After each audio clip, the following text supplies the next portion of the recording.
بسم اللہ الرحمن الرحیم۔ بسم اللہ الرحمن الرحیم۔ زانی کی سزا۔ زانی مرد و زن کی کئی شکلیں ہیں، مثلاً یہ کہ وہ کنوارے ہے یا وہ شادی شدہ ہے۔ ان ہر دو شکلوں میں ان کی سزا الگ الگ ہے۔ بعض اور صورتیں بھی ہیں جن کی تفصیل ساتھ ساتھ آتی جائے گی۔ غیر شادی شدہ لڑکی اور لڑکے کی سزا۔ اگر زناکار لڑکا اور لڑکی غیر شادی شدہ ہے تو ان کی سزا 100 کوڑا ہے، اور اس پر تمام امت اسلامیہ کا اتفاق ہے، اور اس کی دلیل سورہ نور کی وہ آیات ہے جس میں ارشاد الہی ہے، ترجمہ ہے، زانیہ عورت اور زانی مرد دونوں میں سے ہر ایک کو 100 کوڑے مارو، اور ان پر ترس کھانے کا جذبہ اللہ کے دین کے معاملے میں تم کو دامنگیر نہ ہو، اگر تم اللہ تعالیٰ اور روز آخر پر ایمان رکھتے ہو۔ اور ان کو سزا دیتے وقت اہل ایمان کا ایک گروہ موجود رہے۔ ملک بدر یا شہر بدر کرنا۔ کوڑوں کی اس سزا کے علاوہ صحیح احادیث میں یہ سزا بھی وارد ہوئی ہے کہ کوڑوں کی سزا کے بعد غیر شادی شدہ زانی کو ملک بدر یا شہر بدر کر دیا جائے۔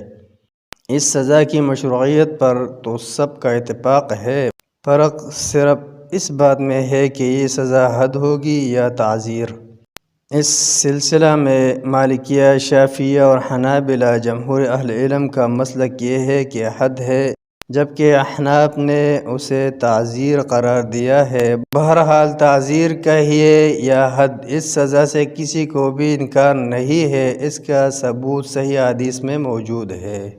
حدیث عبادہ رضی اللہ عنہ، صحیح مسلم و ابو داود، ترمذی و ابن ماجہ، مسند احمد و سنن دارمی، بہیقی و مصنف ابن ابی شیبہ، مسند طیالسی و المنتقى ابن جارود، شرح معانی الآثار طحاوی اور معرفۃ السنن والآثار میں حضرت عبادہ بن صامت رضی اللہ عنہ سے مروی ہے کہ نبی صلی اللہ علیہ وسلم نے ارشاد فرمایا، مجھ سے دین کے احکام لے لو، مجھ سے دینی احکام لے لو۔ اللہ تعالیٰ نے عورتوں کے لیے ایک راستہ پیدا کر دیا ہے، اگر کنوارا لڑکا کنواری لڑکی کے ساتھ زنا کرے تو انہیں 100 کوڑا اور 1 سال ملک بدری کی سزا دی جائے گی، اور اگر شادی شدہ مرد شادی شدہ سے زنا کرے تو 100 کوڑا مارا جائے گا اور رجم کی سزا دی جائے گی۔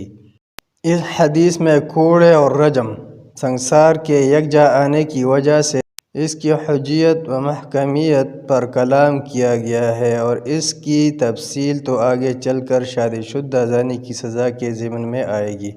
ملک بدر یا شہر بدر کرنے کا پتہ اس حدیث سے بھی چلتا ہے جو صحیح بخاری و مسلم، سنن اربعہ و معرفۃ السنن والآثار، مسند احمد اور موطا امام مالک میں حضرت ابو ہریرہ رضی اللہ عنہ اور حضرت زید بن خالد جہنی رضی اللہ عنہ سے مروی ہے کہ 2 آدمی اپنا کیس لے کر نبی اقدس صلی اللہ علیہ وسلم کی خدمت میں حاضر ہوئے اور آپ صلی اللہ علیہ وسلم سے فیصلہ طلب کیا۔ ان میں سے ایک نے کہا کہ مجھے بھی کہنے کی اجازت دی جائے۔ اجازت ملی تو کہا کہ میرا بیٹا اس کے یہاں کام کرتا تھا اور وہ اس کی بیوی سے زنا کر بیٹھا، اور میں نے بطور ہرجانہ اسے 100 بکری اور 1 کنیز دی ہے، اور پھر میں نے اہل علم لوگوں سے پوچھا ہے تو پتہ چلا ہے کہ میرے بیٹے کی سزا 100 کوڑا اور 1 سال کے ملک بدری یا شہر بدری ہے، اور عورت کی سزا رجم ہے۔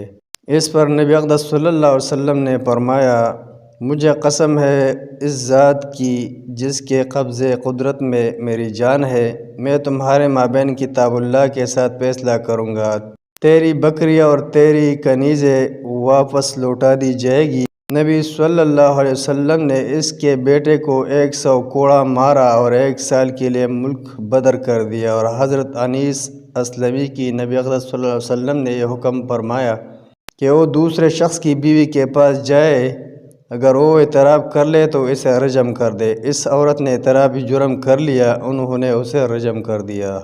اسی طرح صحیح بخاری میں حضرت زید بن خالد جہنی رضی اللہ عنہ فرماتے ہیں میں نے نبی اقدس صلی اللہ علیہ وسلم کو یہ حکم فرماتے ہوئے سنا ہے کہ جس نے زنا کیا اور ابھی وہ شادی شدہ نہیں ہے اسے 100 کوڑے مارے جائے اور 1 سال کے لیے ملک بدر کر دیا جائے۔ حضرت ابو ہریرہ رضی اللہ عنہ کا ارشاد بھی صحیح بخاری و مسند احمد میں مروی ہے، جس میں وہ بتاتے ہیں نبی اقدس صلی اللہ علیہ وسلم نے غیر شادی شدہ زانی کے بارے میں یہ فیصلہ فرمایا کہ اسے 1 سال کے لیے ملک بدر کر دیا جائے اور اس پر شرعی حد قائم کی جائے، یعنی اس کو 100 کوڑے مارے جائے۔ ان احادیث کی روشنی میں کوڑوں کے ساتھ ہی 1 سال کے لیے ملک بدر یا شہر بدر کرنا جمہور علماء امت کا مسلک ہے۔